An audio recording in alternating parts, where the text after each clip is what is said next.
the issue of abortion has been just part of who God created me to be. Someone who wants to be a part of this movement and who wants to end it. I learned what abortion was at the age of 11.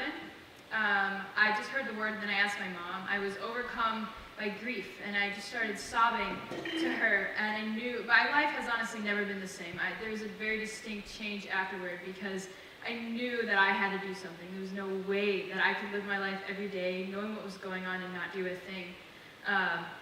And the more that I learned about it, the more I had to be involved. And I did it the wrong ways, all the wrong ways. I would go on YouTube and fight with people in the comments.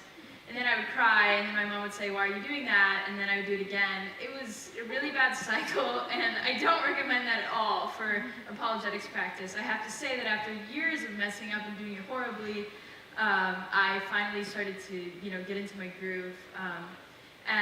But it won't take you, hopefully it won't take you years of going on YouTube and Instagram and just getting, that's not the way to do it.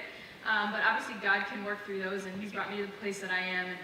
And I love this stuff. It's, obviously a horrific issue, but God has really placed the passion for dialogue on my heart. And a lot of what we do in Students for Life at U of M is we go out into the diag, which I don't know if you guys know the campus pretty well, but that's where a lot of students pass by to go to class. And we have a table, and it says, "Should abortion remain legal? Yes, no, maybe." And we ask people to come up to us, and then we talk. I've talked for upwards of 2 hours with some people. I've had some people change their minds right on the spot. I've had some people just leave kind of thinking. But it's no matter what, even if I can't tell if there's been a change, although there's always something, I just offer it up to God. And we'll kind of talk about planting seeds and how to be peaceful with what you've done. If we can go to the next slide. So this is a quick background, a bunch of background information to have when we're talking, because oftentimes we see the reality of abortion, we see how horrible it is, and we're like, why don't you see this? This is ridiculous. How could you possibly be pro-choice? But it's so important to realize that women feel like their lives are over when they're having this decision, when they're making this decision, and they honestly feel like it's either my life is over or the life of this baby is over, and it's intense pressure. It's so hard to do the right thing. And they actually did a study on women's brains, and they feel like their lives are actually in danger. So this is really important to keep in mind so that we can be compassionate. There's no way that we're going to change minds and hearts on this issue if we're not compassionate. Go to the next slide. So we're going to start with some arguments to avoid. Don't be embarrassed if you've used these, because I did, and I did it on YouTube, so I'm sure that I did it worse. So the first one is, what if you aborted the next Mozart? Now the biggest problem with this is, first of all, someone could respond, well, this isn't the biggest problem, but someone could respond and say, okay, well, what if you aborted the next Hitler? Sounds good to me. So for whatever you say, the opposite could be true.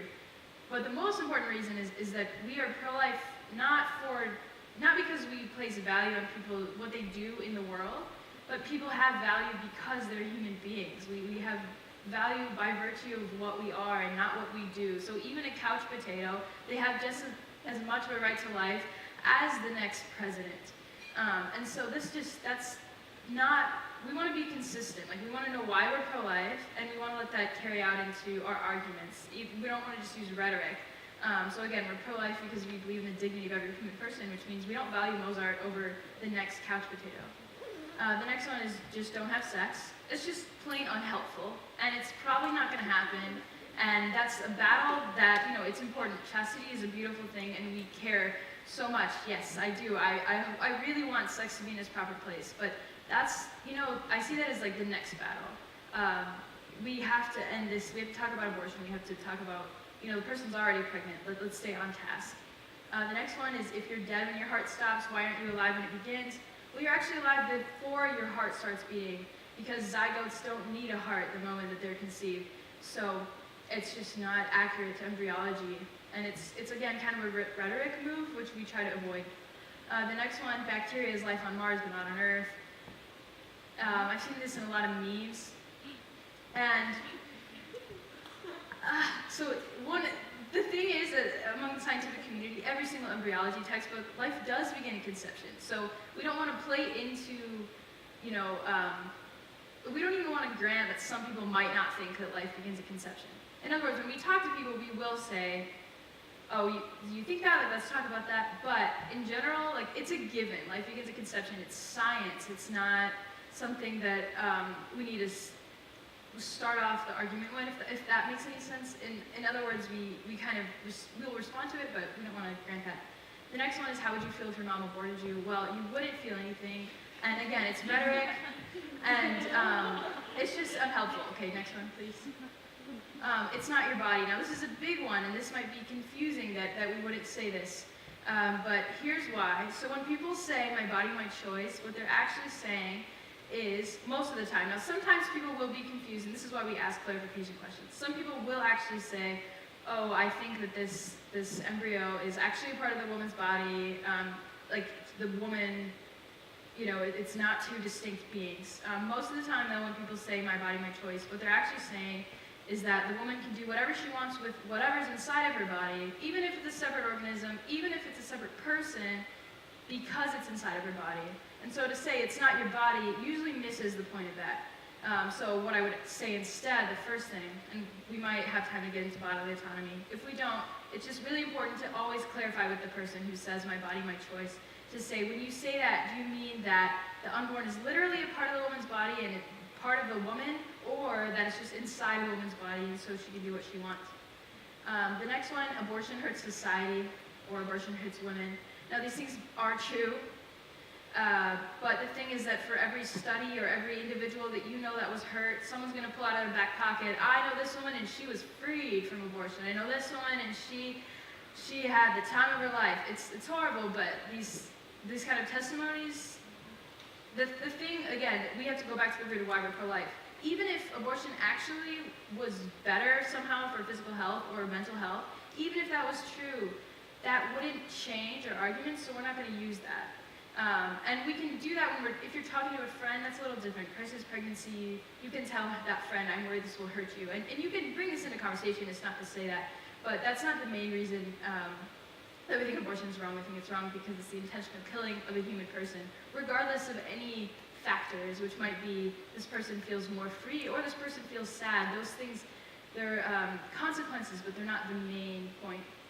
The next one is the Bible or the church says abortion is wrong. Obviously, if the person is saying, I don't get why the church thinks abortion is wrong, then yes, bring in the church, look at the catechism, you can do all that. Or if they say the Bible says abortion is okay, then yeah, bring in the Bible. But most of the time, at least for me, it depends where you're at. I would not bring that in unless that's part of the context, that you're talking to another Christian and they want to be talking about that. And the last one is, what about adoption?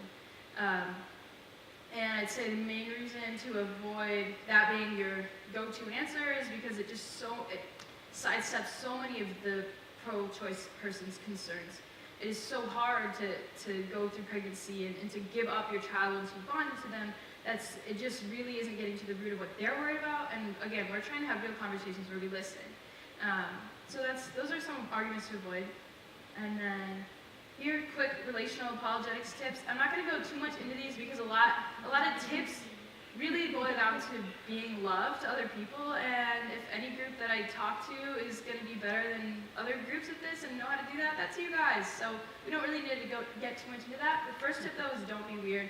There's an example of someone who went outside of an abortion clinic in a Grim Reaper costume. That's just, not only is that like freaky, but it's weird and it's unhelpful, and we we represent a movement, so we have to be careful of that and conscious of that. The next one, don't think I'm going into this to win, but I'm going to be winsome, I'm going to be likable, I'm going to be someone who's charitable, I'm going to be an enjoyable person to have a conversation with. Do your research. So this doesn't end here. There's so much I wish I could just vomit out into you. All this information, so much. I had to cut out a lot and it kills me.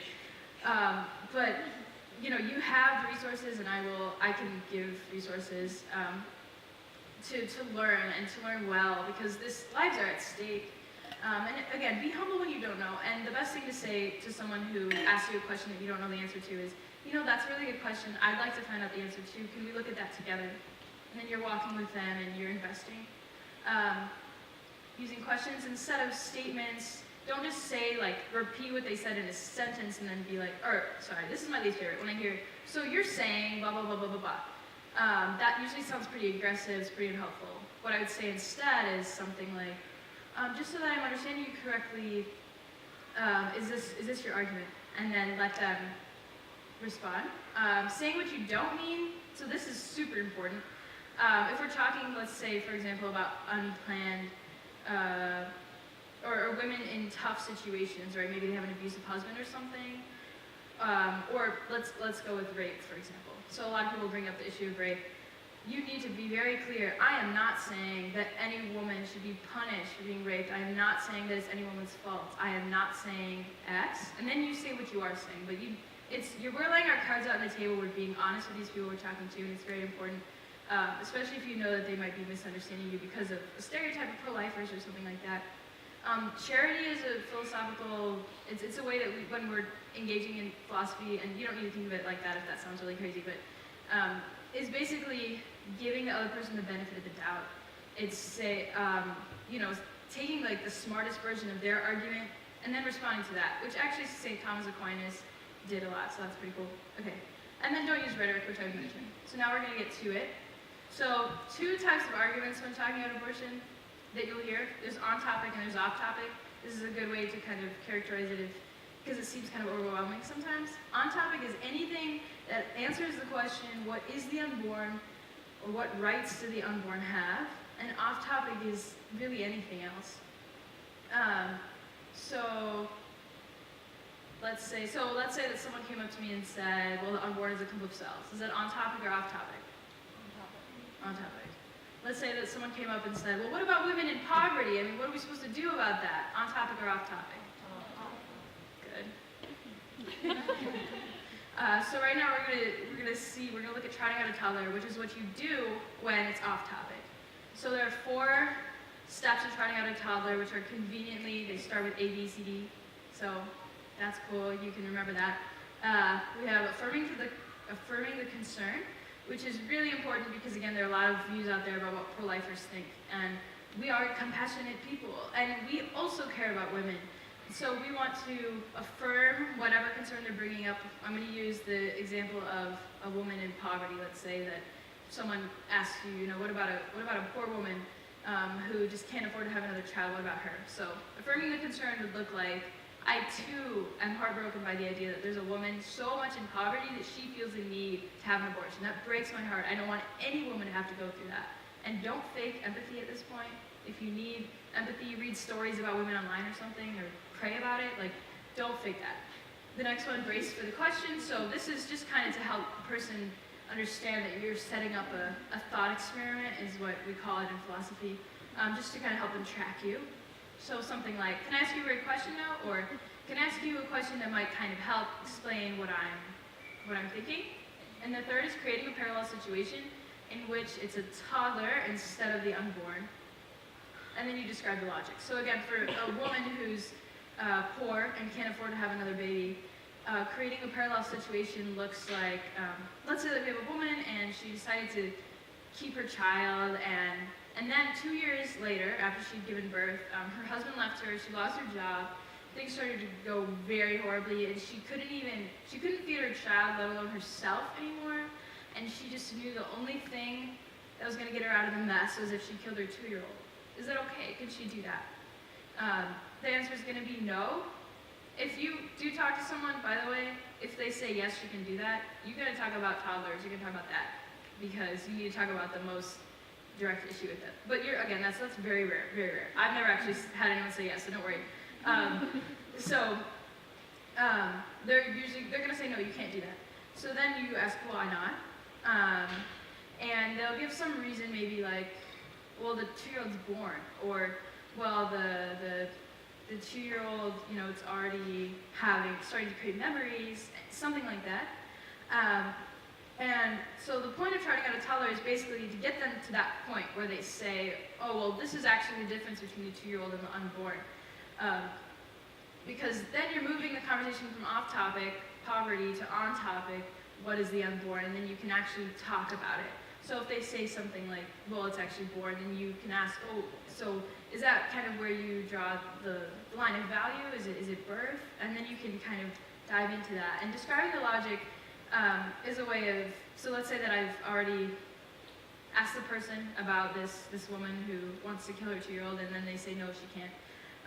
What I would say then is, well, see, in my view, the unborn has the same level of value as the 2-year-old. And so if you couldn't kill the 2-year-old for this reason, then you couldn't kill the unborn for this reason either. And if you could kill the unborn for this reason, then you could also kill the toddler. And that's usually when they'll say, well, I don't think that. And that's when you can really actually get into it. So that's trotting out a toddler. This is a really important tool, and we'll practice that a little later after snacks. Okay. So now getting to biology, because there's a lot of misconceptions out there. And so, again, this is a very critical, this is like, I really want to highlight, besides like trotting out a toddler, this is one of the things that's like, remember this. Such an important question to ask. So many times people will say things like, oh, well, life doesn't begin at conception. And they don't actually mean what they're saying. What they mean is, you're not a valuable person, or you don't have a right to life at the moment of conception. They're very rarely saying, at the moment of conception, you're a lifeless clump of cells. And sometimes you will have people like that. We'll talk about that in a second. But that's why you want to ask the question, do you mean something more like you're not sure when human life begins, or something more philosophical like moral personhood?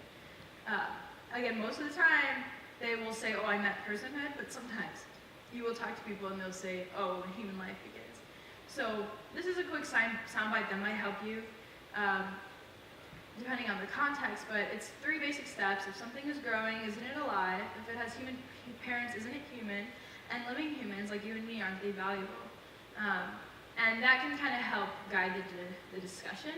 I don't actually use it too much though, but that it might be helpful for you. It kind of depends on, as you do apologetics, you kind of will find your style arguments work well with you. You can go to the next slide. So this is what you do when they say, well, it's not actually not alive. And shockingly, someone said this to me today in my 300 level philosophy class at the University of Michigan, very top-rated university, but someone today said that the unborn is not alive, like biologically alive at the moment of conception.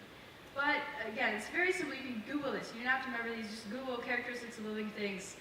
These 3: cellular reproduction, metabolizing food for energy, and reacting to stimuli. The unborn, the zygote, the moment of conception, does all of these things. It's alive. If you go to the next slide, please. It's human because living things reproduce after their own kind, and because it has human DNA. Next. And then this is important, whole organism. So a lot of times people will say things like, well, fetal tissue, that's not a person, or, one cell, that's not a person. Well, sure, one cell isn't unless that one cell is a whole organism. So that's the difference. With a zygote, it's a whole organism. It's not a part of an organism. So, for example, someone once asked me, am I doing mass murder if I do this? Because, a bunch of skin cells come off. I don't know if you've seen those videos. They're kind of gross. But anyway, you rub your skin, and a bunch of skin cells are flying off my arm. And they said, is that mass murder? I mean, that's a bunch of cells. Well, no, because, and here's the test for that.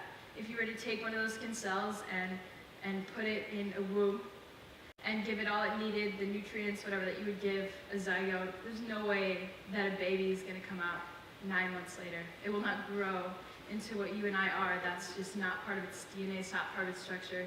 But that's the difference. That's the thing about the zygote, is that at that moment, it is already a whole organism.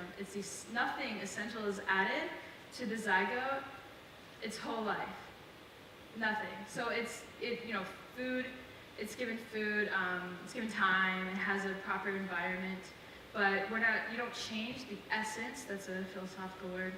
You don't change the essence of what it is. It is a person, and for someone to claim that it becomes one later, they need to kind of point out why.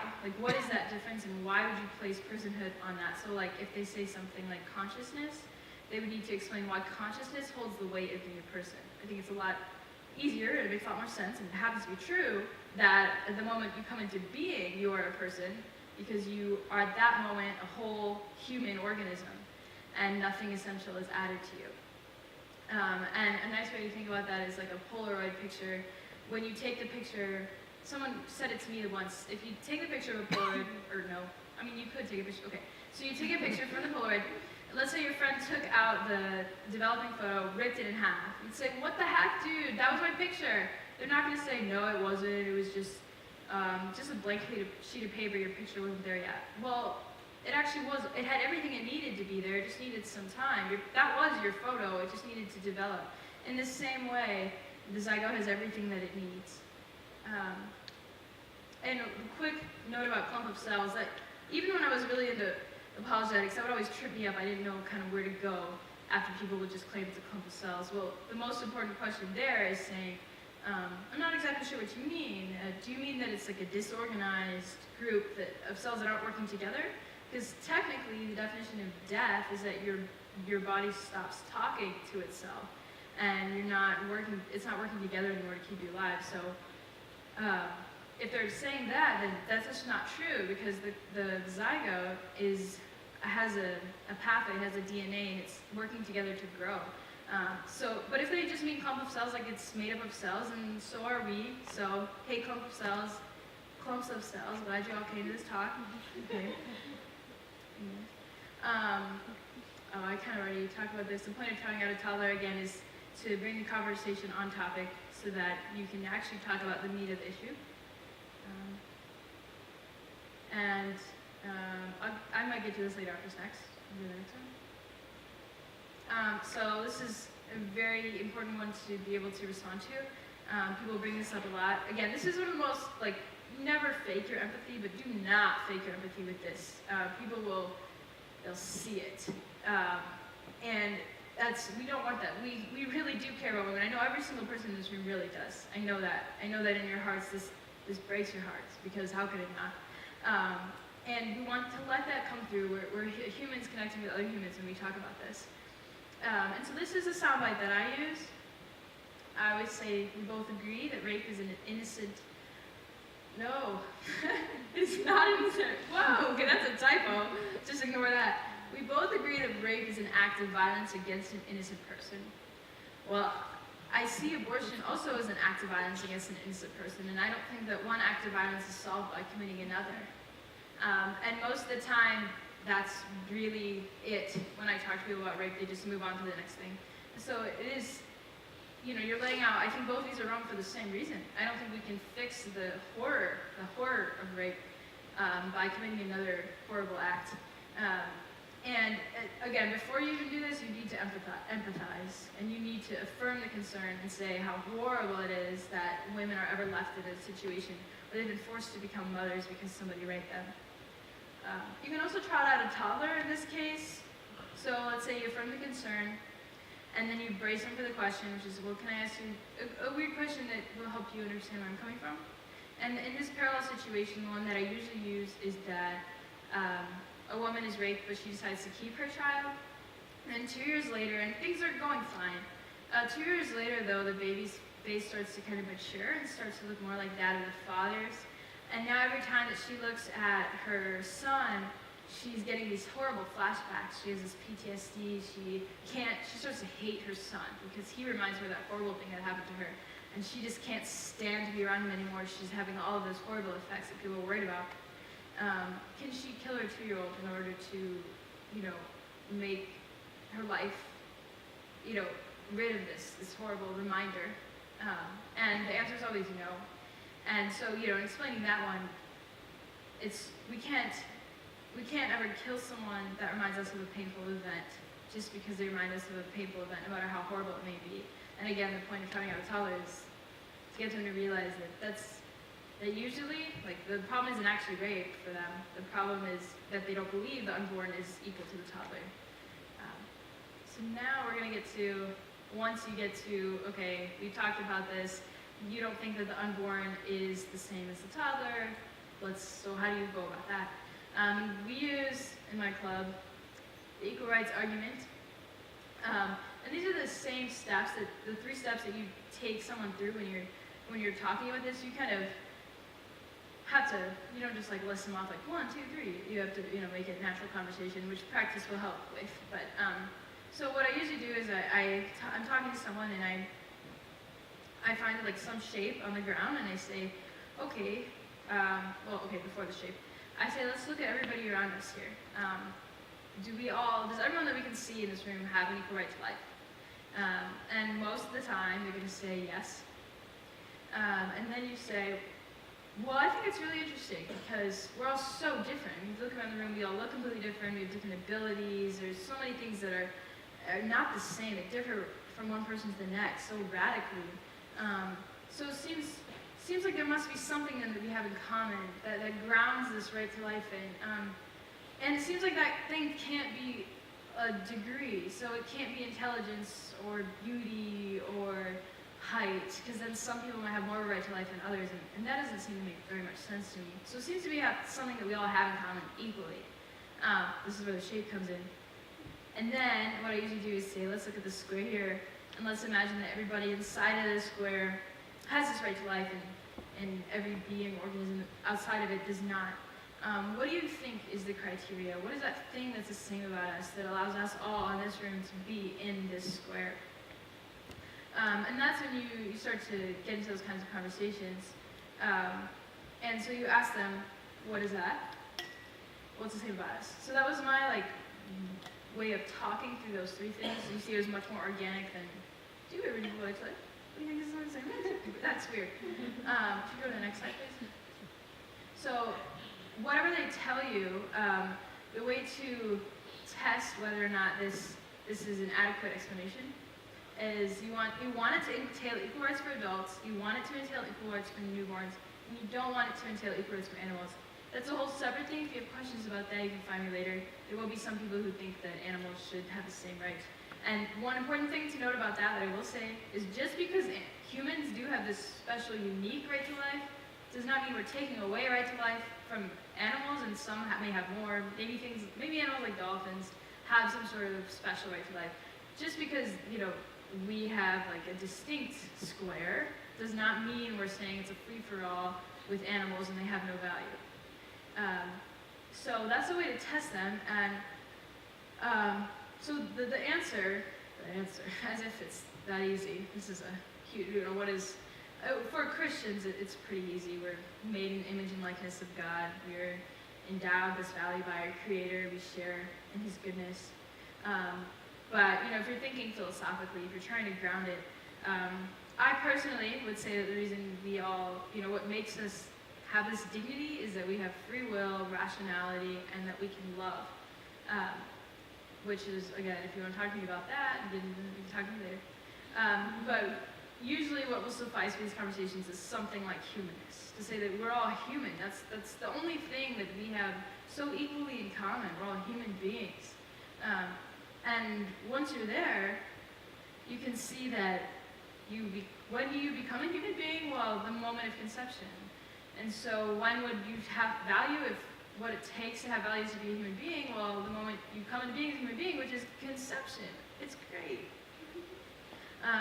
So again, if it's part of the human essence, if part of being humanness, which is a weird way to say that, that must come into existence the moment we come into existence, because nothing essential is added to us. If you have noticed, the biology really matches up with philosophy, and it's really cool.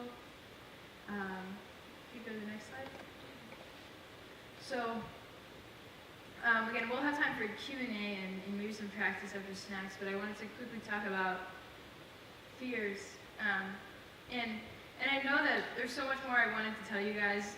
I really want to, there's so many cases and so many questions, and people will bring up so many things, but there are a lot of books, a lot of resources, and again, you'll get a little more information later.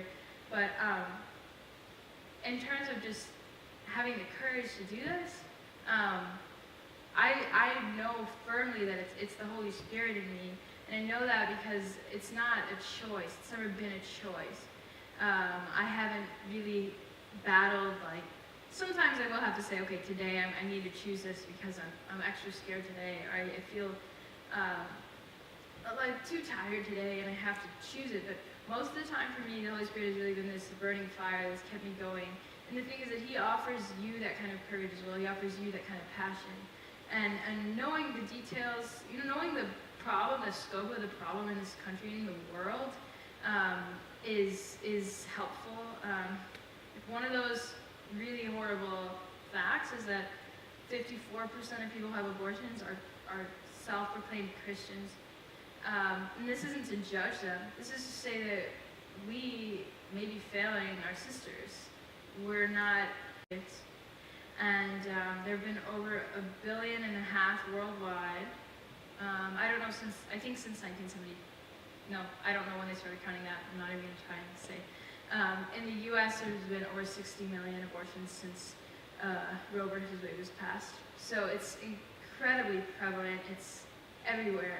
And this is, and when I think of the passage in the Bible about serving the least of these, I can't think of anybody, any group of people that fits this description better than the unborn as the least of these. It's legal to have an abortion up to 40 weeks, which is up to birth, in 9 states in this country. People don't know that. That's another thing to know. Do not forget those kinds of information, that kind of information, because people don't know. Someone in my class today was saying, well, science lets us know that we don't have abortions past a certain limit, and she had no idea that in 9 states here you can have a partial birth abortion.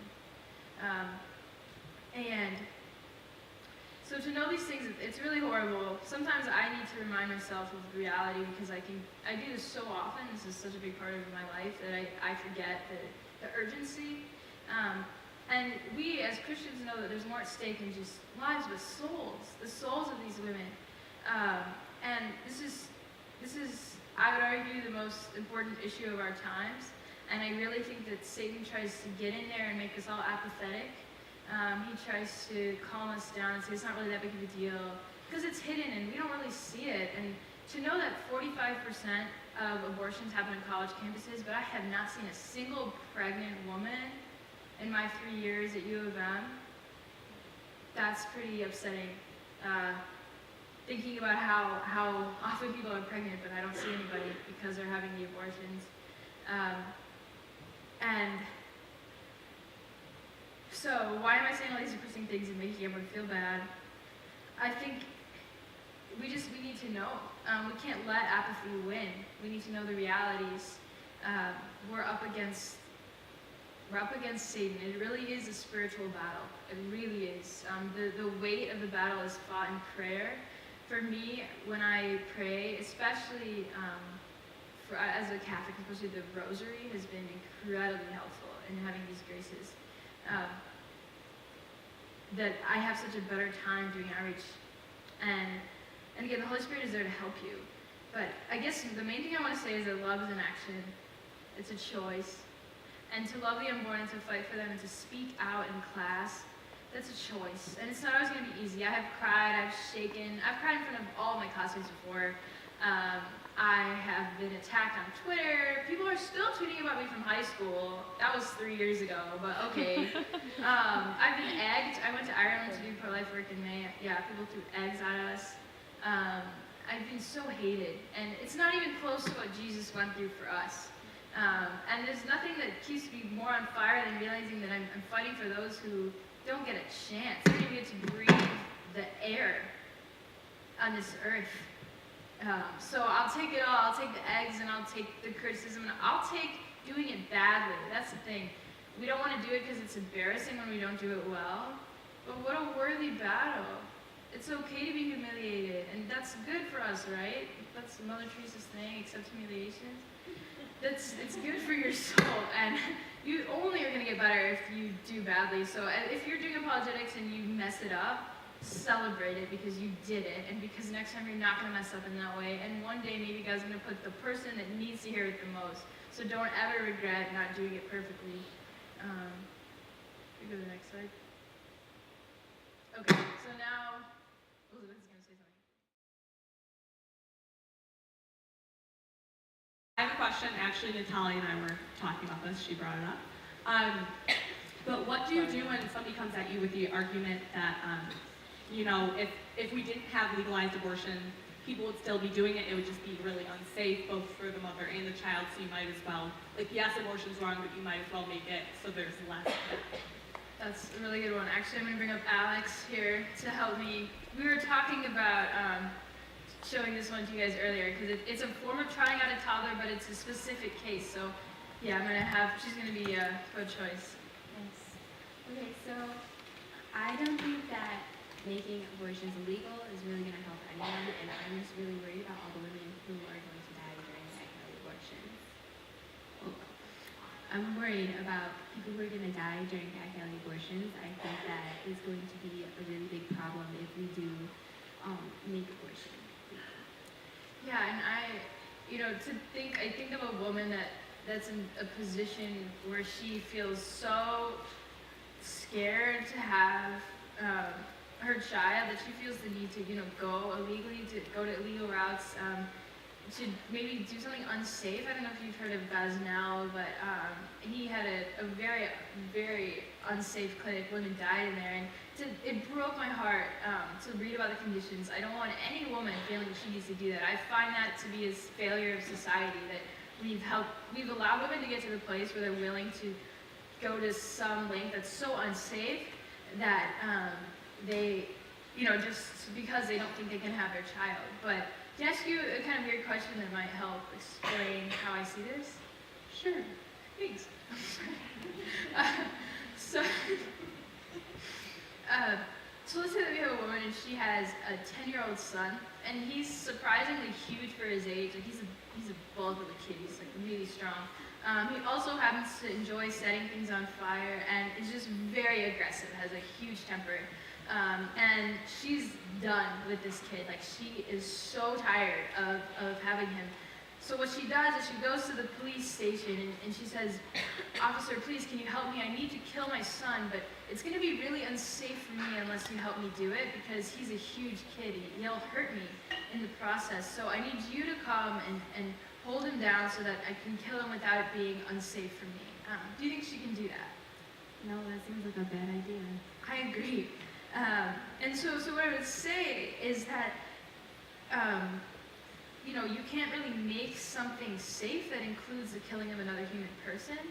And so, if the unborn has the same value as the 10-year-old, which I would say it does, just because it might be unsafe for the woman to go about killing him doesn't mean you can kill him, or we should make it easier for her to kill her child. So yeah, that's kind of where I come at it from. Okay, thanks for explaining that to me. Yeah, no problem. So, All right, so we actually have a question from Instagram for ya. wow. Oh, look at these. Yeah. We're getting so techy. All right, so the question is, what should I do if whoever I'm arguing with gets angry or upset and starts drifting away from the argument into cut off? I'm sure into a personal attack. That's what I'm probably guessing they're asking. I will say of all my years doing outreach, I've only had one conversation end where we're madder at each other than we were in the first place. That was an error judgment on my part in terms of I'm not in the mood to do this, and this guy's kind of mean. And so I had a very high success rate of people coming at me yelling and we end friends. I've had that happen. We actually exchanged numbers. So it all comes down to relational apologetics. It all comes down to clarifying questions. It comes down to your demeanor. It comes down to you being calm. It comes down to, yeah, I see where you're coming from. That's a really good point. Is it okay if I respond? What do you think about this? It really is all about practicing. You'll get good at lowering the tension, and that comes. Nobody's gonna stay mad if you're calm. They would realize that they're being a jerk. And so that doesn't often happen if you stay calm. That really helps them calm down, asking questions, hearing them out. And one important thing is to agree as much as you can on things. This isn't to say we compromise at all. Abortion is wrong. Every case, every time. But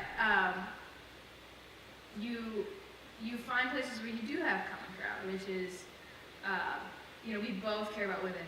We both hate that this is a solution for some people. Most people will say to me, I don't like abortion, it makes me sad, but ... So yeah, it really comes down to relational apologetics and being kind and being calm and asking questions.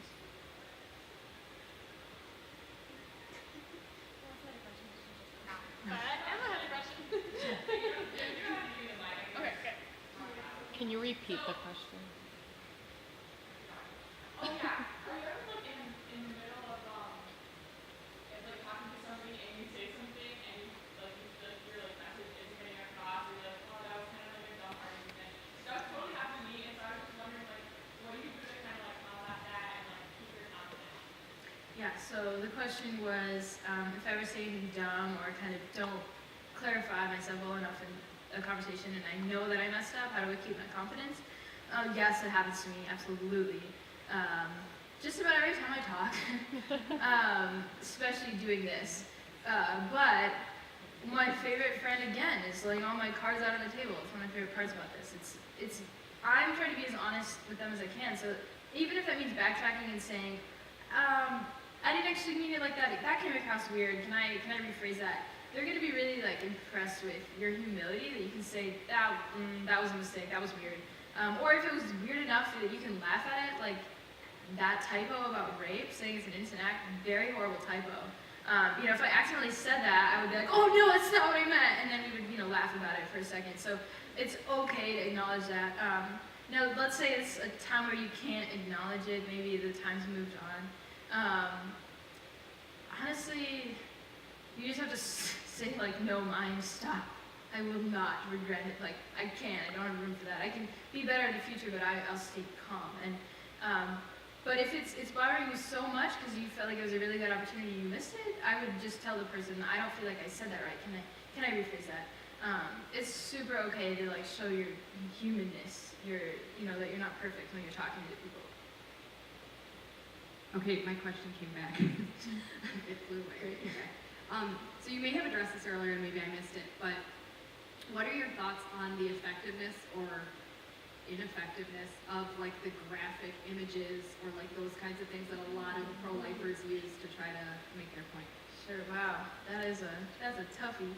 The question is about graphic images. So the way that I use them, that my club uses them, is we have these pamphlets from Equal Rights Institute, which if you're ever in the pro-life movement, everyone should know who they are. They do amazing work. They are responsible for a lot of the apologetics that was up there. Equal Rights Institute. Okay, but what we do, we have these pamphlets from them that have fetal development pictures. Actually, it goes all the way to 100 years old. So, it's pretty detailed to 9 months, and we have a 2-year-old. This is all just to help conversation. A 2-year-old, like a 10-year-old, a stock photo of like a 40-year-old woman, and like a 100-year-old guy. So I use that a lot when I'm talking development or biology. But then, in the next page, there are 2 pictures of abortions. And there's a picture of a baby after an early abortion, and then there's a picture of a 22-week abortion. Also important for you to know, in the state of Michigan, you can have an abortion up to 24 weeks and 4 days, and there have been children that have survived at 20 weeks, so good to know. Anyway, back to the question. I like to use them with consent, mostly because most people will feel pretty attacked if you just show them this image, you make them look at this really horrible image. And I'm really focused, I'm really concerned with how we're talking in our relationship, and I don't want to do anything that makes them feel so attacked. Instead, I usually say, have you ever seen an abortion? Would you like to? And sometimes I will push and say, I think you really should. I think that since we're talking about this, you should see it. But sometimes they're really like, no, I'm not going to push it. Because again, I'm really worried about, I'm caring about our relationship and how they relate to me, because I'm the face of the pro-life movement for this person. So I personally don't love the displays of the graphic images out for everyone to have to see, especially considering some women may have had miscarriages. Some people, it might be pretty traumatic for them. At the same time, I don't think I'm willing to say let's ban it outright, because some people become pro-life by seeing them. So honestly, I'm not completely sure how I feel about them in general, but in my club, we use them with consent. Any other questions? Yes? Oh, there you go. So if a woman found out that she was pregnant with a child with a disability, and she believed that that disability would put the child through suffering all of their life, and believed that an abortion would save them from that suffering, or that because of this, because of the maybe deformity or disease, the child did have less of a right to life. How would you approach that? Yeah, good question. That does come up. I might kind of refer to the audience to help me with the beginning of this. So let's say someone asks you, what about a disabled child? What about their life? Is that on topic or off topic? Off topic. So what's the tool? Try to Toddler. So that's what you do. So again, you affirming that concern that it is, no one's gonna lie, it's not an easy life to be a parent of a disabled child, and it's not an easy life to be disabled. And then you brace for a question. Can I ask you a great question though? And then in this case, you can bring up. Sometimes if they're talking about, sometimes people will talk about things that happen that mean the child will die while they're in the room. And in that case, you would try out a 2-year-old who was just given an illness or a diagnosis of an illness that will kill that child soon. Can you kill them then instead? But if they're talking about disability, like let's say this child developed a disability, can you kill them at that point? The thing is, most people are going to say no, but euthanasia is starting to become more of an issue. It's starting to make its way into the U.S. In Canada, they just legalized children making their own decision about euthanasia, about ending their own lives. So euthanasia is a whole other topic that's really important to know how to talk about. Now, again, most people don't think it's okay that you can't just kill your 2-year-old just because they were given a disability. And at that point, let's say that they even do, they say yes, you can. I might bring up, well, I know some people who live lives and they're disabled, and I don't claim to say that my life is any more valued just because mine is easier. I don't think that just because my life is easier, maybe in this way, that I have more value. And I would never say that we should kill them. I think every single life is worth living. And that's more of a time to kind of stand on your soapbox and rant about the dignity of every human person. It's a beautiful rant when you get to do that. That's happened to me before, and I felt like the clouds part in the sun. It was such a glorious stream, and my team was feeling it. Everyone I was talking with, it was really good. So anyway, it's always beautiful to get to just talk about how amazing human dignity is and how life affirming. Being pro-life is at the core about human dignity, and that's the most beautiful thing. I mean, to say that nobody's worth in this room, in this world, is dependent on a thing but who they are. Even if you're unwanted, if you're inconvenient, none of that matters to your worth, and that's the root of it. And so I would appeal to that. I would tell this person, this, rant, so to speak. Yeah, in response to